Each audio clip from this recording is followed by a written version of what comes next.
Hello everyone, hope आप सब बहुत अच्छे होंगे। आज की वीडियो के अंदर हम मोस्ट इंपॉर्टेंट टॉपिक करने वाले हैं, जिसमें से 2 या 3 क्वेश्चन हर साल पूछे ही जाते हैं। तो इसके अंदर हम 13 डिसेबिलिटीज के बारे में पढ़ेंगे और इससे रिलेटेड क्या जो डिसेबिलिटीज को कैसे ओवरकम करती है टीचर, उसके बारे में भी क्वेश्चन पूछे जाते हैं। तो 2 या 3 क्वेश्चन पक्के होते हैं और प्रीवियस ईयर्स में सारे क्वेश्चन जो आए हैं वो भी हम कवर करेंगे कैसे इस टॉपिक से पूछे जाते हैं। तो चाहे आपकी कोई भी पैडागोजी है, चाहे इंग्लिश है, हिंदी है, मैथ है, साइंस है, ईवीएस है, ये हर टॉपिक से रिलेट करता है। ठीक है, किसी भी सब्जेक्ट के अंदर पूछा जा सकता है, किसी भी सब्जेक्ट की पैडागोजी में ये क्वेश्चन उठाया जा सकता है, मैथ में भी इससे रिलेटेड आ सकता है। तो सबसे पहले हम देखते हैं कि जब रीडिंग में प्रॉब्लम होती है तो उसको हम क्या बोलते हैं, डिस्लेक्सिया बोलते हैं। ठीक है, जब बच्चा अच्छे से चीजों को नहीं पढ़ पा रहा है। ठीक है, अगर वो अच्छे से लिख नहीं पा रहा है तो उसको क्या बोलते हैं, डिस्ग्राफिया बोलते हैं। ठीक है, अब लिखने में सब कुछ आ जाएगा, हैंड राइटिंग आ जाएगी। ठीक है, कॉपी में लिखने में या अक्षर गलत निर्माण कर रहा है या उसकी जो वर्तनी है उसमें गलतियां आ रही हैं, तो वो सब चीजें जो है इसके अंदर आ जाएंगी। क्योंकि एप्लीकेशन क्वेश्चन भी पूछा जा सकता है कि बच्चा जो है मिस्टेक कर रहा है स्पेलिंग के अंदर, तो फिर क्या है ना, राइटिंग ना भी वर्ड आए तो इस तरह से घुमा फिरा के भी पूछ लिया जा सकता है। तो आप ध्यान रखेंगे, तो इस केस में भी क्या माना जाएगा, डिस्ग्राफिया माना जाएगा। मैथमेटिक्स में अगर उसको प्रॉब्लम आ रही, कैलकुलेशन उससे नहीं हो पा रही, गिनती करने के लिए पहाड़े याद नहीं कर पा रहा। अब देखो, पहाड़े याद नहीं कर पा रहा, ठीक है, संख्याओं का भ्रम हो रहा है, तो ये सारी चीजें किस में आएंगी, डिसकैलकुलिया में आएंगी। इसको मैथमेटिक्स से रिलेटेड प्रॉब्लम आ रही है। फिर है हमारे पास डिस्प्रॉक्सिया, ये है मोटर स्किल से रिलेटेड गतिविधियां जो है, पेंसिल ठीक से नहीं पकड़ पा रहा है वो, ठीक है, बैलेंस नहीं बना पा रहा है, जूते नहीं बांध पा रहा, तो इस टाइप की जो प्रॉब्लम है उसके अंदर उसको क्या है, हमारे पास डिस्प्रॉक्सिया है। फिर है हमारे पास डिस्पर्सिया, ये जब है, ये तब है जब हमारे पास इसे बोलते हैं डेवलपमेंटल लैंग्वेज डिसऑर्डर स्पेशली। तो ये आप याद रखेंगे और दोनों में कंफ्यूजन नहीं होना। दोनों में देखो स्पेलिंग के अंदर क्या कहते हैं, फर्क है। ठीक है, यहाँ पे जो है एंड के अंदर जो है हमारे पास प्रोक्सिया आ जाता है। ठीक है, और यहाँ पे हमारे पास फेजिया आ जाता है। तो ये जो है हमारे पास ये लैंग्वेज डिसऑर्डर है, जब बच्चे को बोलने में दिक्कत आ रही है, कोई भी भाषा सीखने में, समझने में दिक्कत आ रही है, तो उस केस के अंदर ये डिसऑर्डर होता है, लैंग्वेज डिसऑर्डर। फिर नेक्स्ट जो है, ये बहुत इंपॉर्टेंट है दोनों, ये अब बहुत आने लग गए हैं पेपर के अंदर। पहले जो आप देखेंगे ये बहुत ज्यादा पूछे जाते थे चारों, लेकिन अब जो है ये लास्ट के 2 कई सालों से देखने को मिल रहे हैं। ठीक है, तो सबसे पहले है एडीएचडी। एडीएचडी है अटेंशन जो है डिफिशिएंट हाइपर एक्टिविटी डिसऑर्डर। इसमें बच्चा जो है इसको अटेंशन मतलब कॉन्सेंट्रेट करने में प्रॉब्लम आती है, एकदम से हाइपर हो जाता है बच्चा, और अपने आप पे उसकी जो इम्पल्सिटी है वो भी जो है आवेग जिसे कहते हैं उसको नियंत्रण करना भी इसको मुश्किल हो जाता है। तो एक जगह टिक के नहीं बैठते बच्चों में, अभी इधर कॉन्सेंट्रेट नहीं कर, तो ये जो है क्या, एडीएचडी है। फिर है हमारे पास ऑटिज्म स्पेक्ट्रम डिसऑर्डर, एएसडी जिसको बोला जाता है। इसमें बच्चा सोशल इंटरेक्शन में उसको बहुत शर्म आती है, या फिर कम्युनिकेशन के अंदर, या रिपीटेटिव बिहेवियर जो आपको देखने को मिलेगा, लोगों से मिलना पसंद नहीं है, या वर्ड को बहुत ज्यादा दोहराते हैं। ठीक है, निश्चित दिनचर्या उनको पसंद नहीं आती, तो इस तरह का जो है उसे क्या बोलते हैं, ऑटिज्म बोलते हैं। तो मोस्टली जो इसमें एप्लीकेशन क्वेश्चन आए हुए हैं कि जब बच्चा जो है सोशल इंटरेक्शन नहीं करना चाहता, ठीक है, उसको अच्छा नहीं लगता, अकेले रहना पसंद कर रहा है, या फिर जो है उसको चीजों को दोबारा रिपीट करता है, तो इस केस के अंदर उसको क्या बोले जाएंगे, उसे ऑटिज्म है। नेक्स्ट देखते हैं हमारे पास, फिर हमारे पास इंटेलेक्चुअल डिसेबिलिटी जिसे भौतिक दिव्यांगता कहेंगे। ठीक है, ओवरऑल इंटेलेक्चुअल या एडेप्टिव फंक्शन करने में, जैसे धीमी गति से सीखता है बच्चा, ठीक है, समस्याओं को हल करने में कठिनाई आती है, दैनिक कार्यों में जो है उसे सहायता की जरूरत होती है। तो इस तरह से जो है जो पढ़ने से रिलेटेड जो चीजें हैं वो भी उसको जो है बड़ी प्रॉब्लम आती है। तो ये सारे किस में आएगा, इंटेलेक्चुअल डिसेबिलिटी में आएगा। फिर स्पेसिफिक लर्निंग डिसेबिलिटी, जिसमें हमारे पास जो है बच्चे को एकेडमिकली अगर डिफिकल्टी आ रही है। अब इसमें क्या है कि आपको ये वाले ऑप्शन ना मिलकर यही ऑप्शन दिया जाएगा, तो आपको बस ध्यान रखना है कि एसएलटी जो स्पेसिफिक लर्निंग डिसेबिलिटी जो है वो भी काउंट हो सकती है। फिर है हमारे पास स्पीच एंड लर्निंग डिसऑर्डर है, लैंग्वेज डिसऑर्डर है। ठीक है, स्पीच एंड लैंग्वेज डिसऑर्डर है, जब बच्चा जो है हकला रहा है, ठीक है, उच्चारण करने में उसको दिक्कत आ रही है, या आवाज संबंधित विकार है कोई, तो उस केस में उसको स्पीच डिसऑर्डर बोला जाता है, लैंग्वेज डिसऑर्डर बोला जाता है। फिर हमारे पास अगर हियरिंग इम्पेयरमेंट है, ठीक है, श्रवण के लिए उसे जो है क्या कहते हैं, डिसेबिलिटी है, हियर प्रॉपर नहीं कर पाता, तो भी उसको एक लर्निंग डिसेबिलिटी आती है, क्योंकि प्रॉपर से सुन नहीं पाता है चीजों को। इसके अलावा हियरिंग और अगर विजुअल इम्पेयरमेंट है तो इसमें भी लर्निंग में दिक्कत आती है, और इसके लिए स्पेशल बच्चे जो है स्पर्श करके, ठीक है, उनको सिखाया जाता है। फिर है हमारे पास इमोशनल एंड बिहेवियर डिसऑर्डर, बहुत ज़्यादा गुस्सा आता है, चिंता बहुत ज़्यादा, ओवर थिंकिंग बहुत ज़्यादा होती है, तो ये सारी किस्में इमोशनल बिहेवियर डिसऑर्डर के अंदर आ जाएंगे। ठीक है, तो ये हमारे पास यहाँ पे कुछ ट्रिक्स हैं, मेमोरी ट्रिक, तो ये आप देख सकते हैं जिससे आप इजी से जो है रिमाइंड कर सकते हैं, और आपको एंड ऑफ द एग्जाम में जब आप रिवीजन करते हैं तो यही ट्रिक्स जो है वो काम आती हैं जल्दी जल्दी रिवाइज करने में।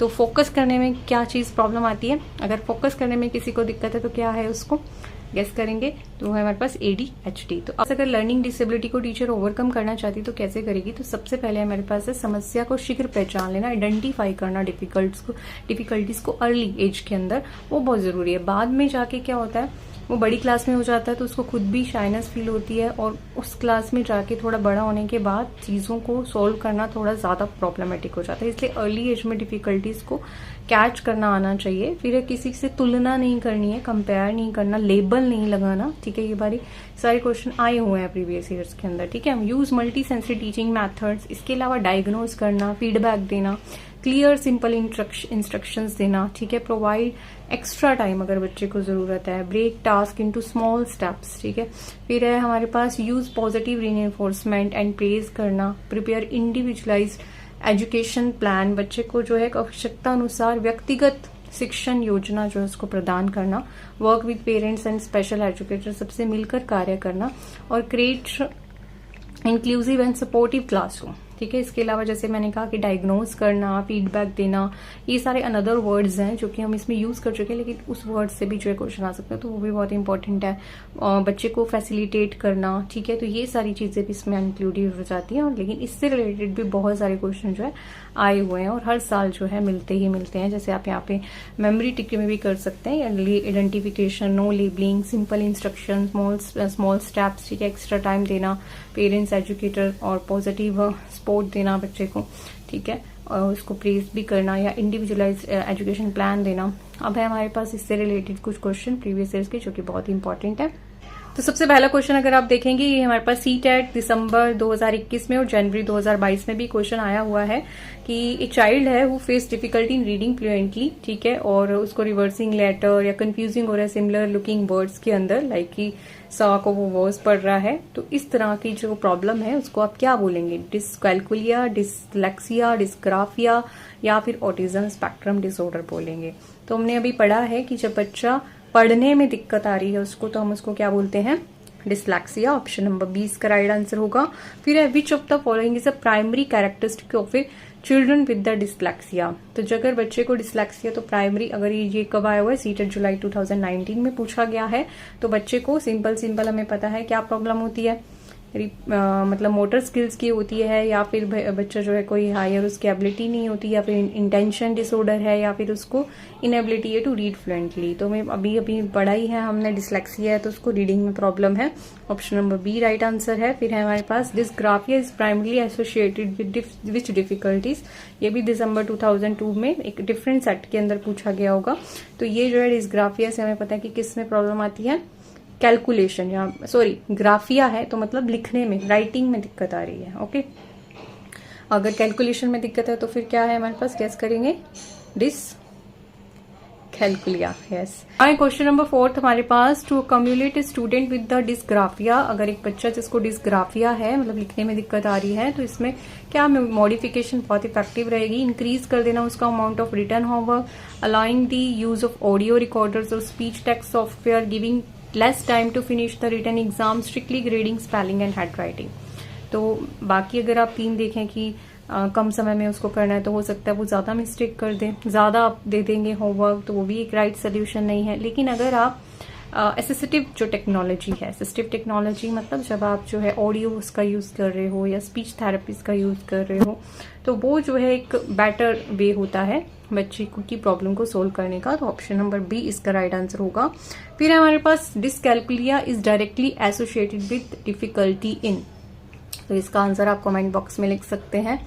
आप देख लीजिए ऑप्शंस, ठीक है, नहीं तो स्क्रीनशॉट ले लीजिए और इसका आंसर आप खुद लिखेंगे कमेंट बॉक्स में। फिर है हमारे पास attention deficient hyper activity disorder ADHD है।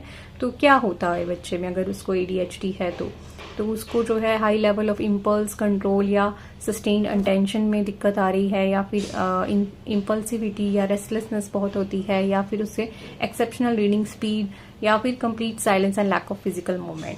तो हमें पता है जो अटेंशन डेफिशिएंट हाइपर एक्टिविटी है उसमें लास्ट के दो अगर आप देखें, complete silence, lack of physical activity movement से तो उसका कोई लेना देना है नहीं। हाइपर एक्टिविटी में तो बच्चा हाइपर ही होगा, एक्सेप्शनल रीडिंग स्पीड भी नहीं आएगी। तो हमारे पास A या B हो सकता है, ठीक है। तो हमें पता है कि जब बच्चे को अटेंशन डेफिशिएंट हाइपर डिसऑर्डर है तो उसको कंट्रोल करना मुश्किल हो जाता है, बहुत ज्यादा हाइपर एक्टिव होता है, अटेंशन स्पैन उसका बहुत लो होता है।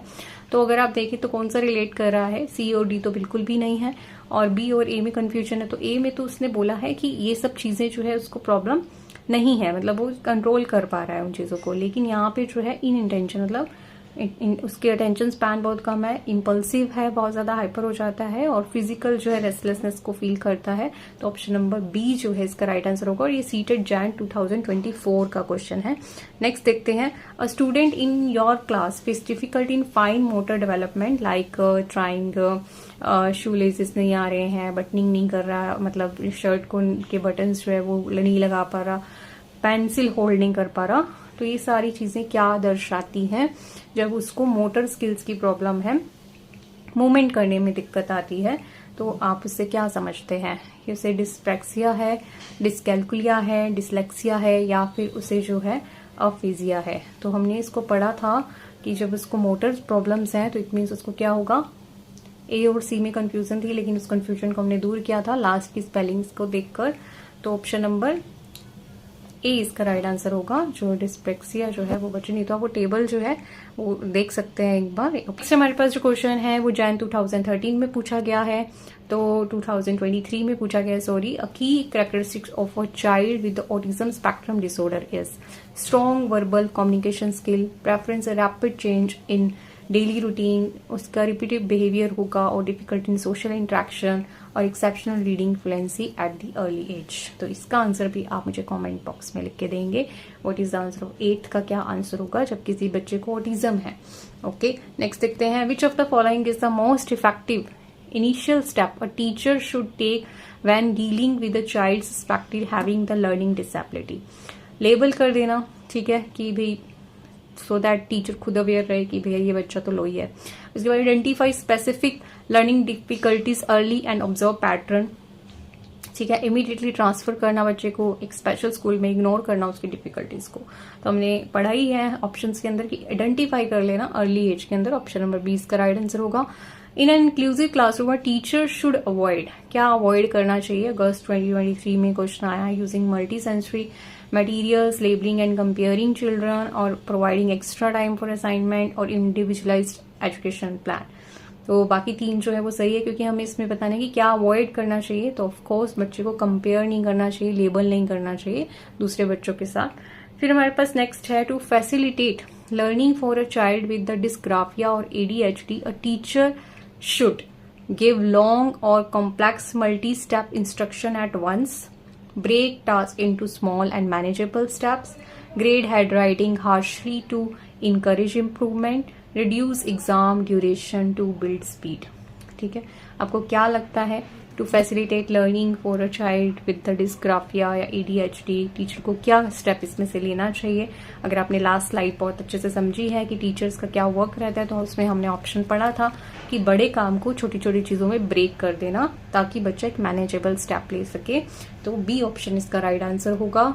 नेक्स्ट आज का लास्ट क्वेश्चन है हमारे पास, नहीं एक क्वेश्चन और भी है इसके अलावा। Recommendation is the most appropriately for a student with the dyslexia during the written examination, deny करना एनी रेसिस्टेंस और एक्स्ट्रा टाइम देने के लिए, provide extra time and allowing alternative modes of expression, attempting them from all assessment permanently, or assigning them lower level task than their peers। ठीक है, इनमें से क्या जो है बहुत इफेक्टिव होगा अगर एक बच्चे को डिसलेक्सिया है।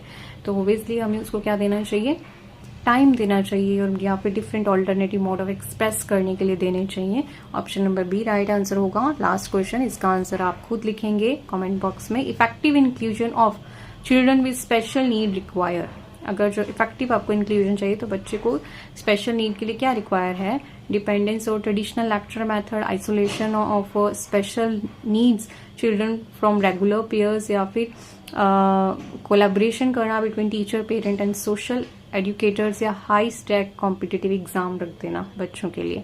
तो इसका आंसर आप लिखेंगे। तो इसी के साथ ये सेशन हमारा कंप्लीट होता है। अगर आपको बेनिफिशियल लगा हो सो आप सब्सक्राइब कर सकते हैं, लाइक कर सकते हैं, शेयर जरूर कीजिए ताकि दूसरे लोग भी बेनिफिट ले सकें। Thank you so much for watching. Stay blessed, stay happy.